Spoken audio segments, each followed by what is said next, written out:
حضور تاجدار کائنات صلی اللہ علیہ وآلہ وسلم کی ایک محبوب ترین سنت اعتکاف 2 ہجری میں رمضان المبارک فرض ہوا تو آپ صلی اللہ علیہ وآلہ وسلم نے اپنی حیات پاک میں جتنے بھی رمضان المبارک آئے آپ نے اپنے مشاغل کے باوجود، اپنی کثیر ذمہ داریوں کے باوجود تاجدار کائنات صلی اللہ علیہ وآلہ وسلم ہر سال آپ نے اعتکاف کروایا۔ جب آقا کریم صلی اللہ علیہ وآلہ وسلم کی حیات ظاہریہ کا آخری سال تھا تو اللہ کے محبوب صلی اللہ علیہ وآلہ وسلم کو تو علم تھا۔ صاحب فتح الباری علامہ ابن حجر اسقلانی لکھتے ہیں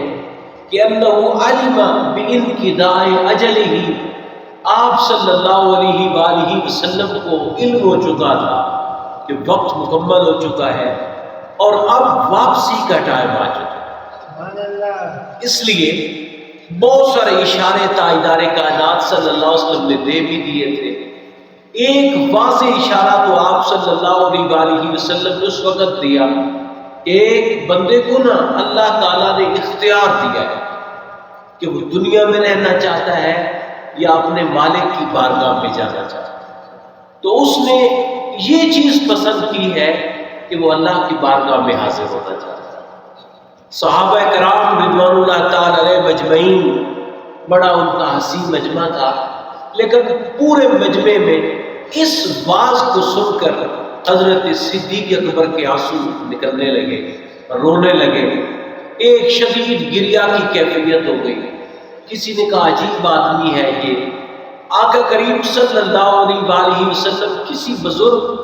کسی اور بندے کی بات کر رہے ہیں اور یہ پتہ نہیں کیوں رو رہا ہے۔ تو جناب صدیق فرمانے لگے اس جگہ پہ جو عبد مبارک کی بات ہو رہی ہے، تاجدار کائنات اشارتاً اپنی بات فرما۔ اور جب یہ آیت پاک اتری اذا جاء نصر اللہ والفتح، جب سورۃ النصر اتری، اس وقت بھی صحابہ کرام کو سمجھ آ گئی تھی کہ تاجدار کائنات صلی اللہ تعالی علیہ وآلہ وسلم کو یہی بتایا جا چکا ہے، بتایا جا رہا ہے کہ اے میرے پیارے محبوب، اب مشن مکمل ہو چکا ہے، اب آپ واپسی کا ارادہ کرو۔ لہٰذا جس سال اگلے یعنی سال ربیع الاول شریف میں تاجدار کائنات کا وصال پرملال ہونا تھا، تو اس سے پہلے جو رمضان المبارک آیا تو اعتکاف 20 یوما، آپ صلی اللہ علیہ وسلم نے 20 دن کا اعتکاف کیا کہ اگلے سال کے 3 مہینے بھی مجھے میسر آئیں گے اور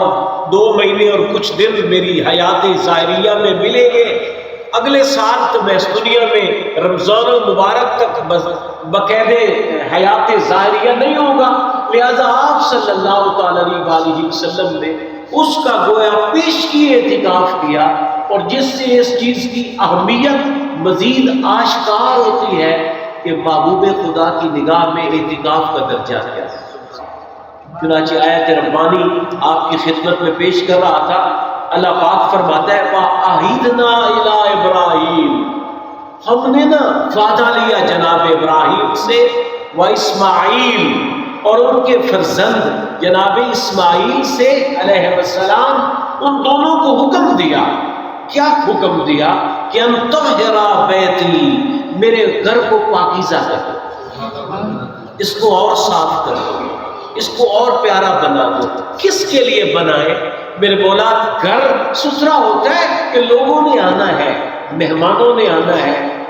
اس وقت خاص اہتمام کے ساتھ ایک گرینڈ صفائی کا اہتمام کیا جاتا ہے۔ یا اللہ جل جلالہ، میرے مولا کیوں تیرے گھر کو پاکیزہ کیا جائے؟ فرمایا للطائفین، لوگ طواف کے لیے آئیں گے، میرا گھر پاک ہو، بڑی تمامیت کے ساتھ وہ طواف کر سکے۔ والعاکفین، لوگ اعتکاف کے لیے آئیں گے، اس لیے میرے گھر کو پاکیزہ بنا دو۔ والرکع السجود، لوگ نماز کے لیے آئے،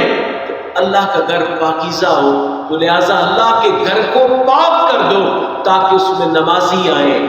اس میں معتکف آئیں، اس میں طواف کرنے والے آئیں۔ تو ایک عبادت طواف، یہ تو خاص ہے حرم کعبہ کے ساتھ، اور کہیں نہیں ہو سکتا۔ حرم کعبہ کی یہ خاص عبادت ہے کہ اللہ کے گھر کے گرد ہی طواف ہونا ہے۔ باقی جو دو چیزیں ہیں پاکیزگی کے اعتبار سے کہ اللہ کے گھروں کو ان دنوں میں اور پاکیزہ کیا جائے، یعنی اہتمام کیا جائے، اس بات کا اہتمام کیا جائے تاکہ معتکف آئیں اور نمازی کثیر آتے ہیں، ان کے لیے مزید مواقع مہیا کیے جائیں کہ اللہ کا گھر اور ستھرا ہو، اس میں اور وسعت ہو اور خوشبودار ہو۔ تو یہ اس انداز سے گھروں کی تیاری یہ اللہ کے پیغمبروں کی سنت ہے، اللہ کے نبیوں کی ادا ہے۔ تو لہٰذا اس موقع پہ اعظم جامع مسجد بھی اپنے مالک کائنات کے پیارے پیغمبروں اور اللہ جل جلالہ کے محبوب بندوں کی اس روایت کو دوبارہ زندہ کرتی ہے۔ کثیر تعداد میں الحمدللہ ہمارے پاس بھی معتکف آتے ہیں، نمازی ہوتے ہیں، تو اللہ کے گھر کو اور پیارا بنایا جائے تاکہ معتکف آسانی کے ساتھ اس میں اللہ کی بارگاہ میں حاضر ہو سکے، اعتکاف کر سکے۔ نمازی مزید کثرت ہو جاتی ہے، بڑھ جاتے ہیں، ان کے لیے مزید اہتمام ہو جائے۔ تو یہ اعتکاف، یہ لفظ جو ہے عربی میں عکفہ، اس کا روٹ آف ورڈ ہے عین کاف فا، جس کا بنیادی طور پر جو معنی میں ایک خوبصورت گلدستہ ملتا ہے، ایک چیز یہ ملتی ہے کہ خود کو روک لینا، کہ جب ایک آدمی کسی جگہ پہ آتا ہے اللہ کے گھر میں، وہ خود کو کسی وقت کے لیے یا کئی دنوں کے لیے اللہ کے گھر میں روک لیتا ہے۔ اور دوسری یہ بات ہوتی ہے کہ وہ بہت ساری ایسی ناپسندیدہ حرکات ہوتی ہیں، ناپسندیدہ افعال ہوتے ہیں جن کو اپنے سے روک لیتا ہے، اس لیے اس کو اعتکاف کہتے ہیں۔ اور قرآن پاک میں یہ لفظ 9 بار ہے، عکفہ روٹ آف ورڈ سے، یہ جو ہے نا اعتکاف جس سے بنا ہے، یہ عکفہ روٹ آف ورڈ جو ہے یہ 9 بار قرآن پاک میں آیا ہے، جس میں چند مقامات کا میں آپ کی خدمت میں پیش کرتا ہوں۔ علیہ عاکفین یعکفون علی اصنام لہم ظلت علیہ عاکفا ما ھذہ التماثیل التی انتم لہا عاکفون۔ تو یہ جو عکفہ کا لفظ ہے، اس کا معنی ہے دل جمعی کے ساتھ جم کے کسی جگہ پہ بیٹھ جانا۔ اس لیے عطا خراسانی ایک بہت بڑے تابعی رسول گزرے ہیں، وہ فرماتے معتکف اللہ کی بارگاہ میں ایسا ایک فقیر بن کے آتا ہے جو جم کے نہایت تمانیت کے ساتھ اس ارادے سے آتا ہے کہ میں اس وقت تک اللہ کی بارگاہ سے نہیں جاؤں گا جب تک میرا مالک میری مراد کو پورا نہیں کرے، میری منزل آسان نہیں ہو جاتی، رب کائنات جل جلالہ کا کرم میرے شامل حال نہیں ہو جاتا، میں یہاں سے نہیں ٹلوں گا، میں یہاں سے نہیں جاؤں گا۔ تو اس معنی کو ملوز خاطر رکھتے ہوئے یعنی جم کے بیٹھ جانا، وہ کہتا ہے میں نہیں کہیں ٹلنے والا، میں نہیں کہیں جانے والا۔ تو وہ وہاں پہ اللہ کے گھر میں اس انداز سے وقوف کرتا ہے کہ اللہ کے محبوب صلی اللہ تعالی علیہ وسلم کی اس سنت کو ادا کرنے کے لیے 10 دنوں تک اللہ کے گھر میں مستقل پڑاؤ ڈال لیتا ہے، اور وہ عرض کر رہا ہوتا ہے میرے مولا میں تب تک یہاں سے نہیں جاؤں گا جب تک آپ میری منشا پوری نہیں فرماتے، میرے اوپر کرم نہیں ہوتا، میں آپ کی بارگاہ سے واپس نہیں جاؤں گا۔ ایک ایسا فقیر جو مستقل اتنے بڑے سخی کے دروازے پہ ڈیرا لگاتا ہے جس کے در سے خالی کبھی کوئی نہیں جاتا۔ میں اکثر ایک بات عرض کرتا رہتا ہوں، اللہ تعالیٰ نے نا اپنی صفات کو جب سمجھایا ہے نا جی، تو اس صفات کا مظہر بنا کر اللہ نے اپنے محبوب کو بھیجا ہے صلی اللہ علیہ وآلہ وسلم۔ تاجدار کائنات صلی اللہ علیہ وآلہ وسلم کی اگر صفت جود و سخا کو دیکھا جائے، ایک واقعہ میں یہاں بیان کرتا ہوں کہ آپ صلی اللہ علیہ وآلہ وسلم کی خدمت میں بحرین سے 90,000 درہم آ گئے، ایک ہیوج اماؤنٹ ہے، 90,000 درہم آئے۔ آپ صلی اللہ علیہ وسلم نے حکم دے دیا، مسجد نبوی کے سیر میں ان کو ایک ڈھیر لگا دیا گیا۔ آپ نے فرمایا جس کو جتنے چاہیے، جو چاہیے یہاں سے لے جائے۔ لوگ آتے گئے، اپنی ضرورت کے مطابق وہاں سے پیسے اٹھاتے گئے، حتیٰ کہ 90,000 درہم کا ڈھیر بالکل ختم ہو گیا۔ جب وہ ڈھیر ختم ہوا نا، آپ صلی اللہ علیہ وسلم نے تو دیے نہیں تھے، اپنے لیے ضرورت تھی۔ آپ صلی اللہ علیہ وسلم تو قاسم ہے، اور ایسے قاسم جن کی نظر میں دنیا کی کیا حیثیت۔ تو آپ صلی اللہ علیہ وآلہ وسلم نے جب سب کچھ بانٹ دیا نا جی، تو بعد میں ایک شخص آیا بارگاہ رسالت میں، عرض کرنے لگا، اے جان کائنات صلی اللہ علیہ وآلہ وسلم، میرے اوپر بھی نگاہ کرم فرمائے، میری بھی خدمت فرمائے، مجھے بھی کچھ عطا فرما دے۔ آپ صلی اللہ تعالی علیہ وآلہ وسلم نے فرمایا،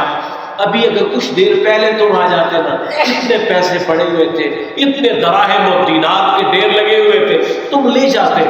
لہٰذا اب پیسے تو وہ زہری ختم ہو چکے ہیں، تم چلے جاؤ مدینہ شریف میں کسی بھی دکان سے میرے نام کا قرضہ لے لو، میں بعد میں خود ادا کر دوں۔